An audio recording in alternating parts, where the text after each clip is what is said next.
सभी को मेरा नमस्कार।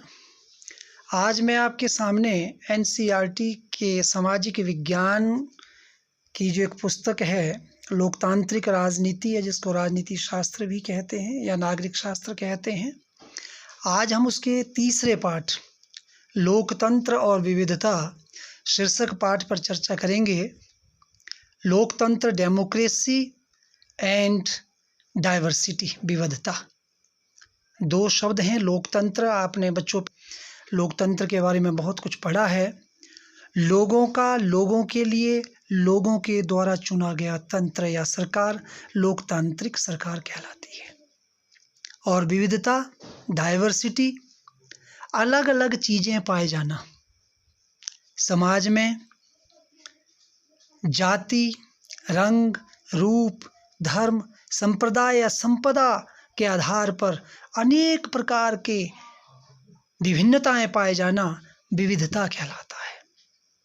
यह विविधता अधिकांश देशों में पाई जाती है। भारतवर्ष में भी इस प्रकार विविधता आप देखते हैं। अनेक जातियों के लोग रहते हैं, अनेक रंगों के लोग रहते हैं, अनेक धर्मों को मानने वाले लोग रहते हैं, भिन्न भिन्न संप्रदायों के लोग रहते हैं। कोई गरीब है, कोई अमीर है। तो इस पाठ में आज हम पढ़ेंगे कि लोकतंत्र तथा विविधता किस प्रकार एक दूसरे को प्रभावित करते हैं, और विविधता होने के बावजूद किस प्रकार लोकतंत्र उसको आत्मसात करता है, सबको एक साथ लेकर चलती है लोकतांत्रिक सरकार। ये इस पाठ में हम पढ़ेंगे कि किस प्रकार से विविधता होने पर भी यदि एक दूसरे को आत्मसात करने की योग्यता है, समझ है, तो वह समाज, वह लोकतंत्र सशक्त होता है।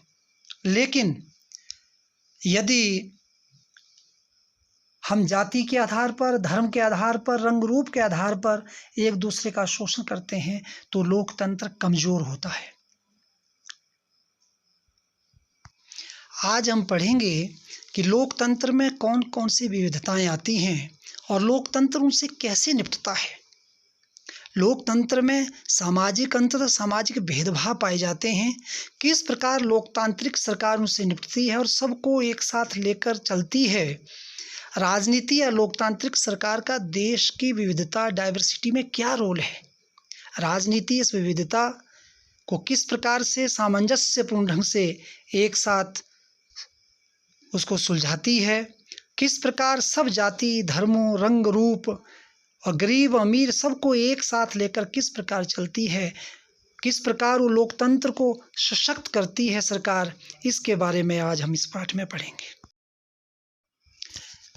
प्रिय विद्यार्थियों, लोकतांत्रिक सामाजिक अंतर, सामाजिक भेदभाव पाए जाते हैं लोकतंत्र में, लेकिन यह आवश्यक नहीं कि यह सामाजिक अंतर सामाजिक विभाजन का कारण ही बनेगा। कई स्थानों पर हम देखते हैं कि अनेक विविधताएं होने पर भी जहां पर समावेश की स्वीकार्यता होती है, वहां पर बिना हिंसा के, खून खराबे के लोकतंत्र मजबूती से खड़ा होता है। मजबूती से लोग एक दूसरे के सहयोगी बनते हैं, वहां सामाजिक विखंडन नहीं होता।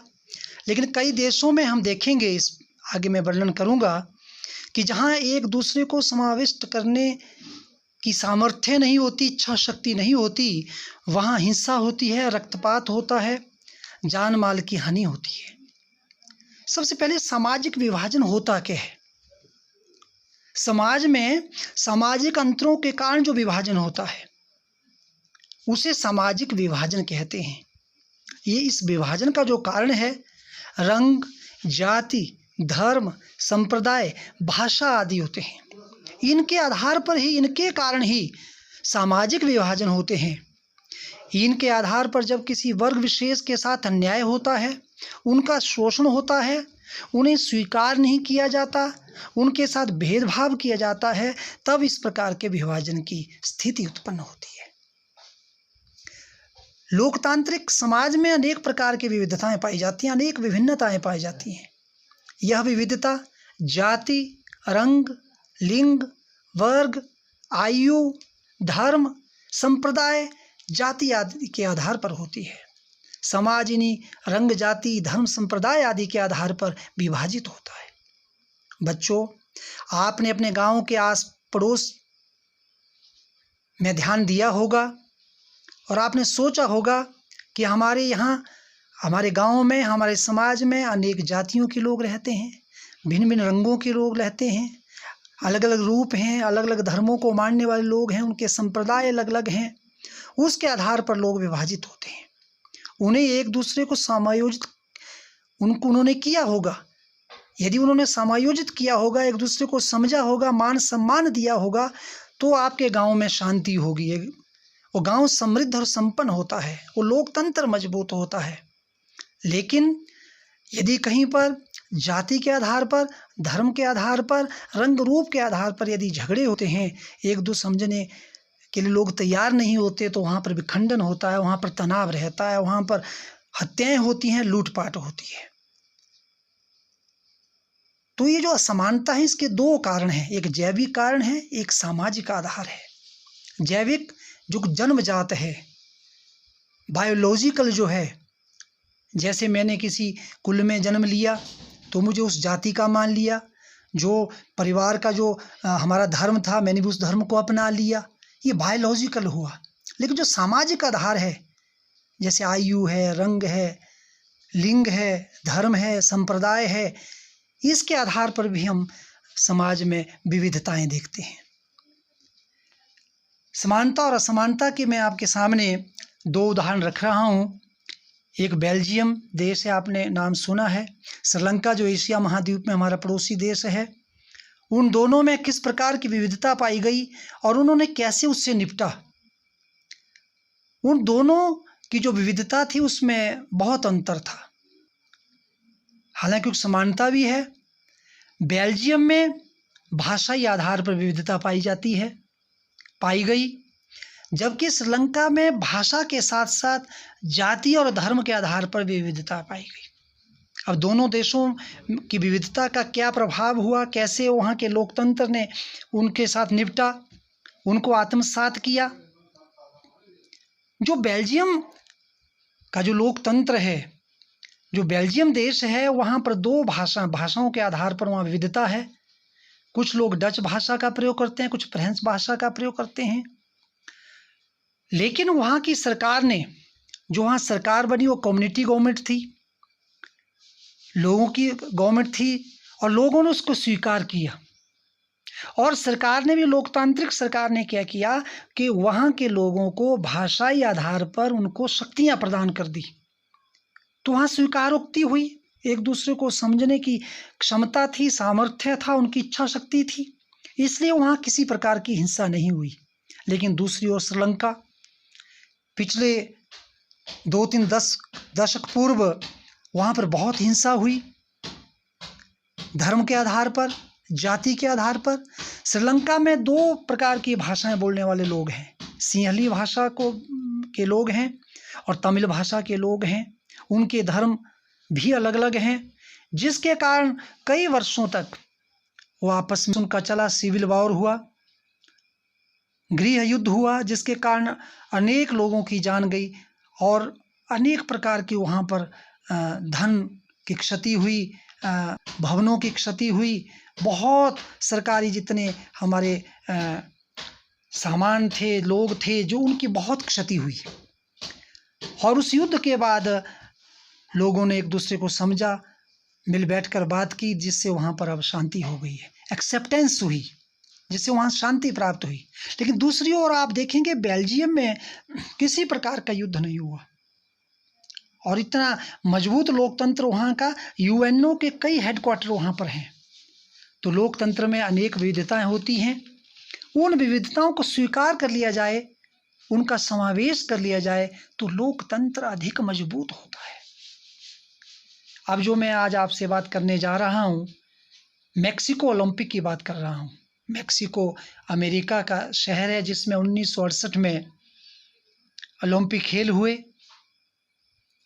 और वहाँ पर जो कि धावक थे, जो दौड़ थी 200 मीटर की दौड़, उसमें अमेरिका के 2 धावक टॉमी स्मिथ और जॉन कार्लोस, ये दोनों अश्वेत हैं।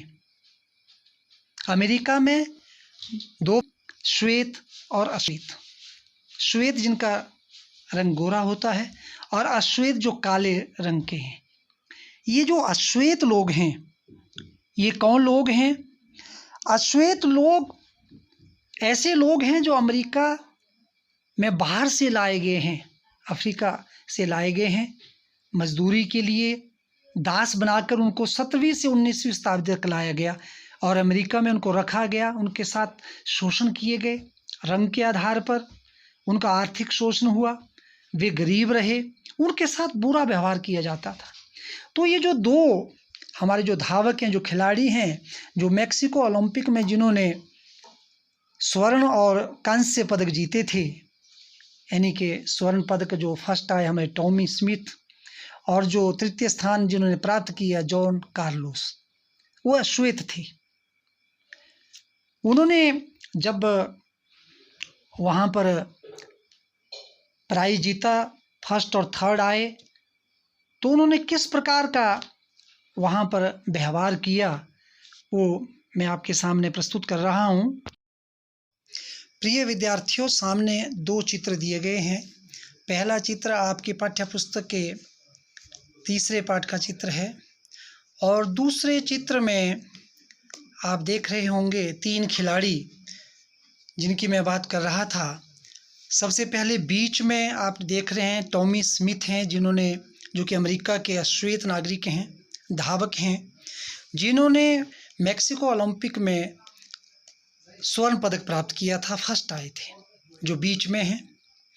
और दूसरे आपने देखा बाईं ओर जो कि जिन्होंने रजत पदक प्राप्त किया, सेकंड आए हैं, ये ऑस्ट्रेलियन खिलाड़ी हैं पीटर नॉर्मन। और दाईं ओर जिन्होंने थर्ड कांस्य पदक प्राप्त किया 200 मीटर दौड़ में, वो भी अमेरिका के ही अश्वेत नागरिक हैं, धावक हैं, जॉन कार्लोस। ये तीनों इस ओलंपिक में इन्होंने स्थान प्राप्त किए, पहले 3 स्थान। आप देख रहे होंगे जो 2 हमारे दाईं ओर के खिलाड़ी हैं जो कि अश्वेत हैं, अमेरिकन हैं, उन्होंने मुट्ठियाँ भींची हुई हैं, बाजू ऊपर किए हुए हैं। और जो तीसरे खिलाड़ी हैं बाईं ओर जॉन कार्लोस, वे शांत खड़े हैं। और एक चीज़ और आप ध्यान देंगे, जैसे कि मैंने पहले बताया कि अश्वेत लोग ऐसे लोग हैं जो अमेरिका में बाहर से दास बनाकर लाए गए, अफ्रीका से लाए गए। ये अश्वेत हैं, काले रंग के हैं। इनको 17वीं से 19वीं शताब्दी तक अमेरिका में दास बनाकर लाया गया, इनसे गुलामी कराई गई, इनके साथ बुरा व्यवहार किया। तो टॉमी स्मिथ को आप ध्यान से देखेंगे इस चित्र में, गले में काला मफलर पहना हुआ है, जो कि अश्वेतों का एक आत्मविश्वास का, आत्मगौरव का प्रतीक है। वो दिखाना चाहते हैं दुनिया को, हमारे अंदर आत्मविश्वास है, वी कैन डू एवरीथिंग, हम कुछ भी कर सकते हैं, हम किसी से कम नहीं है। आत्मगौरव, हम भी आत्मसम्मान से जीना चाहते हैं, हमारा भी आत्मसम्मान है। और जॉन कार्लोस जो कि दाईं ओर अंत में खड़े हैं, तीसरा स्थान प्राप्त किया है। गले में मणकों की माला धारण की हुई है। बहुत सारे श्वेत नागरिकों को, जो श्वेत थे, उन्होंने शोषण किया, उनकी हत्याएं कर दी, उनको गोलियों से भून डाला।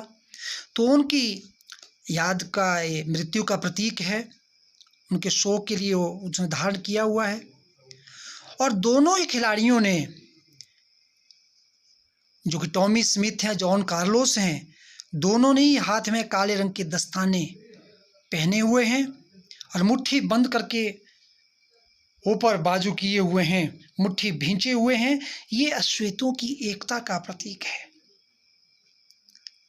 इससे उन दोनों ने लोगों का ध्यान आकृष्ट किया और इन्होंने पैरों में केवल मोजे, जुराबें धारण की हुई हैं, जूते नहीं पहने हुए हैं। ये बताना चाहते हैं कि जो अश्वेत नागरिक हैं वो गरीब हैं, उनके साथ भेदभाव हो रहा है, ये लोगों को बता रहे हैं। और जो तीसरे बाईं ओर जो ऑस्ट्रेलियन खिलाड़ी हैं पीटर नॉर्मन, उन्होंने जर्सी पर मानवाधिकार का बिल्ला लगाया हुआ है। ये इन दोनों अश्वेतों का समर्थन कर रहे हैं और इन तीनों को इसकी भारी कीमत चुकानी पड़ी। इन तीनों को जो पदक दिए गए थे वो वापस लिए गए।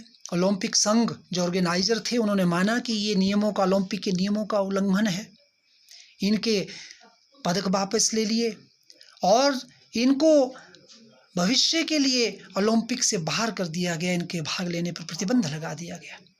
पीटर के साथ भी ऐसा ही हुआ। लेकिन जैसे ही अपने देश में गए तो जो अमेरिका के दोनों खिलाड़ी थे, टॉमी स्मिथ और जॉन कार्लोस, जिस यूनिवर्सिटी में वो पढ़ते थे, जिस विश्वविद्यालय में पढ़ते थे, वहाँ उन दोनों की ऊंची स्टैच्यू, मूर्तियाँ लगाई गई, बहुत सम्मान हुआ। और उनके अमेरिका में जाने से वहाँ के लोगों में, अश्वेत लोगों में एक और ज़्यादा संघर्ष की एक भावना पैदा हुई। वो पूरे विश्व का ध्यान आकृष्ट करने में ये सफल हुए। और जब 2006 में ऑस्ट्रेलियन खिलाड़ी पीटर नॉर्मन की मृत्यु हुई तो इन दोनों ने, किसने, टॉमी स्मिथ और जॉन कार्लोस ने उसकी अर्थी को कंधा दिया। तो अमेरिका में उस समय भी श्वेत और अश्वेत का झगड़ा था। और आप टीवी देखते हैं, रेडियो सुनते हैं, समाचार पत्र पढ़ते हैं तो आपने देखा होगा पीछे, आज के दिनों में भी, आज भी अमेरिका में श्वेत और अश्वेत के बीच जो एक खाई है, अश्वेतों के साथ जो भेदभाव है, उनका जो शोषण है, वो आज भी जारी है और वे आज भी अपने अधिकारों के लिए संघर्ष करते हैं। तो आपने देखा कि इन तीन खिलाड़ियों ने किस प्रकार से एक प्रयास किया भेदभाव को दूर करने का, विविधता के अंदर जो एक विभाजन की जो स्थिति थी, विविधता के कारण जो उनका शोषण हो रहा था, उसको दूर करने के लिए किस प्रकार से संघर्ष किया, अधिकारों की लड़ाई थी।